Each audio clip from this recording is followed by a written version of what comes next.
Hello friends, please like and subscribe my channel easy learning for more videos, educational videos. So आज का जो हम topic करने जा रहे हैं वो है tools, the tools of structured analysis या स्ट्रक्चर्ड एनालिसिस टूल्स।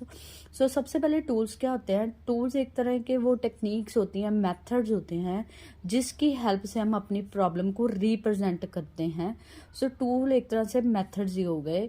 सो स्ट्रक्चर्ड एनालिसिस, स्ट्रक्चर्ड होता है जब हम किसी चीज़ को ऑर्डर में, जब चीज़ को हायरार्की में रिप्रेजेंट करते हैं, उसको हम बोलते हैं स्ट्रक्चर। स्ट्रक्चर में ये नहीं है कि आप कैसे भी किसी भी चीज़ को अरेंज कर दो, जो भी हमारी प्रॉब्लम होगी उसको ऑर्डर वाइज ही रिप्रेजेंट करना पड़ेगा, एक स्ट्रक्चर फॉलो करना पड़ेगा, एक हायरार्की फॉलो करनी पड़ेगी प्रॉब्लम को रिप्रेजेंट करने के लिए। उसके बाद आता है एनालिसिस। एनालिसिस होता है किसी चीज़ की डीप स्टडी करना।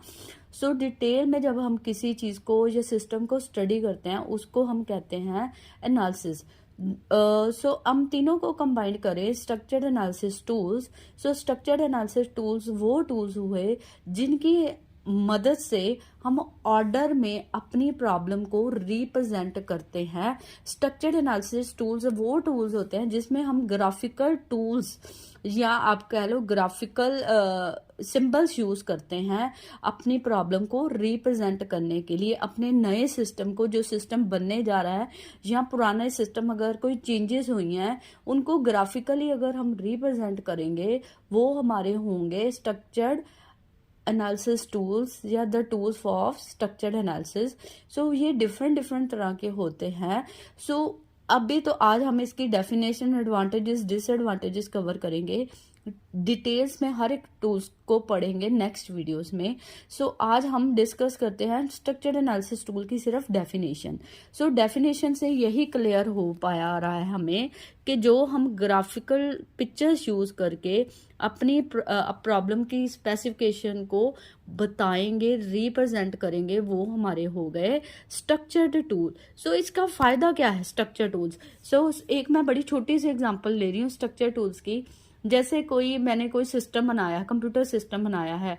सो उस कंप्यूटर सिस्टम में क्या आता है? माउस आता है, कीबोर्ड आता है, उसके अलावा प्रिंटर आता है, सीपीयू आता है। सो उसको मैं डायग्रामेटिकली जब रिप्रेजेंट कर देती हूँ, पिक्चर्स की हेल्प से रिप्रेजेंट कर देती हूँ, एक तरह से वो मेरा क्या बन जाएंगे? कौन से टूल होंगे? ग्राफिकल टूल्स, जिसमें हम पिक्चर की हेल्प से अपनी प्रॉब्लम को रिप्रेजेंट कर रहे हैं। सो वो हमारे क्या हो गए? स्ट्रक्चर टूल्स हो गए। सो स्ट्रक्चर टूल्स के एडवांटेजेस क्या होगी? जब भी हम पिक्चर को वर्बली ना लिख के, थ्रेटिकली ना लिख के, पिक्चर की हेल्प से उस चीज को समझाने की कोशिश कर रहे हैं। पिक्चर जरूरी नहीं है कि मूवी वगैरह हो, कोई ग्राफ वगैरह भी ड्रॉ कर सकते हैं। कोई सिंबल्स को आपस में ज्वाइन करके भी किसी पिक्चर बना के किसी प्रॉब्लम को डिफाइन करने की कोशिश कर रहे हैं, वो मेरे क्या हो जाएंगे? Structure tools. तो सिंपल सी बात है, जहाँ पे पिक्चर की बात आ जाएगी, ग्राफिकल टूल्स की बात आ जाएगी, वो प्रॉब्लम हमारी को लॉजिक रिप्रेजेंट करने में क्या करेगी? हेल्प करेगी। सो पहली एडवांटेज क्या होगी स्ट्रक्चर्ड एनालिसिस टूल्स की? ये जो होता है हमारा लॉजिक ज्यादा बेटर रिप्रेजेंट करता है फिजिकल से ज्यादा। ठीक है। सो अगर कोई पिक्चर होगी, हम जनरल लाइफ में भी देखें, जो पिक्चर रिप्रेजेंटेशन है वो इजी है, उसको अंडरस्टैंड करना क्या है? इजी है। उसके साथ कम्युनिकेट करना क्या है? इजी है। सो पिक्चर रिप्रेजेंट होने की वजह से, ग्राफिकल रिप्रेजेंटेशन होने की वजह से प्रॉब्लम को, स्पेसिफिकेशन को अंडरस्टैंड करना बहुत इजी है। सो इसके साथ हम क्या कर सकते हैं? स्ट्रक्चर्ड एनालिसिस टूल की हेल्प से हमारे पास क्या हमारे पास होंगे? कंपोनेंट्स होंगे। उन कंपोनेंट्स में क्या रिलेशनशिप होगा? कौन सा कंपोनेंट किसके साथ अटैच होगा? किसका डेटा कहाँ पे जाएगा? ये सारी interpersonal relationship between the computer system क्या कर सकते हैं? हम इजिली अंडरस्टैंड कर सकते हैं ग्राफिकल टूल्स की हेल्प से। सो ग्राफिकल रिप्रेजेंटेशन हेल्प करती है हमारे को इंटरपर्सनल रिलेशनशिप जो है हमारे जो पिक्चर रिप्रेजेंटेशन में। नेक्स्ट आ जाता है किसी भी प्रॉब्लम को हम छोटे छोटे हिस्सों में डिवाइड करके उसकी पिक्टोरियल रिप्रेजेंटेशन बना सकते हैं। किसी भी प्रॉब्लम को छोटे छोटे पार्ट में फ्रेगमेंट करके, सेगमेंट करके उनको ग्राफिकली रिप्रेजेंट कर सकते हैं। सो ये भी एक फ़ायदा है। सो जो भी हमारी पिक्टोरियल रिप्रेजेंटेशन होती है वो इजी टू अंडरस्टैंड होती है और इजी टू इम्प्लीमेंट होती है। इंटरेस्टिंग होता है पिक्चर्स के साथ रिप्रेजेंट करना किसी भी प्रॉब्लम को। सो इंटरेस्टिंग भी कह सकते हैं, बट इसके डिसएडवांटेज है। जो पिक्टोरियल रिप्रेजेंटेशन है वो कुछ लिमिटेड तक होती है।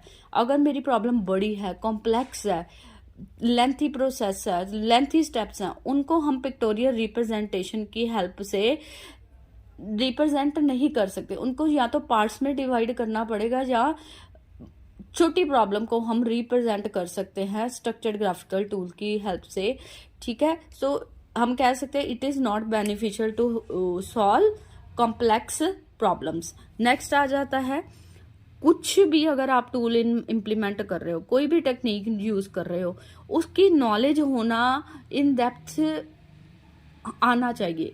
सो अगर आपको नॉलेज नहीं है उन टूल्स की, कोई भी काम करना उसकी विदाउट नॉलेज आप उसको यूज नहीं कर सकते। सो जितने भी स्ट्रक्चर एनालिसिस टूल है उसके लिए आपको नॉलेज होना जरूरी है। कौन सा सिंबल क्या रिप्रेजेंट, कौन सा सिंबल इनपुट रिप्रेजेंट कर रहा है, कौन सा आउटपुट रिप्रेजेंट कर रहा है, कौन डिसीजन मेकिंग टूल है। सो हर चीज़ की अगर तो आपको नॉलेज होगी तभी आप ग्राफिकल टूल यूज़ कर पाओगे, स्ट्रक्चर्ड एनालिसिस टूल यूज़ कर पाओगे, अदरवाइज उनको यूज़ नहीं कर पाओगे। इसके अलावा टेक्निकल नॉलेज और लॉजिक क्लियर होने चाहिए। आपको पता होना चाहिए, आपके पास इतना एक्सपीरियंस होना चाहिए या आप उस चीज़ों से वेल वर्स होना चाहिए आपको, तभी आप किसी प्रॉब्लम को लॉजिकली रिप्रेजेंट कर पाओगे। अगर ये प्रॉब्लम है इसको कैसे सॉल्व कर पाएंगे, अगर ये प्रॉब्लम है तो कैसे सॉल्व कर पाएंगे।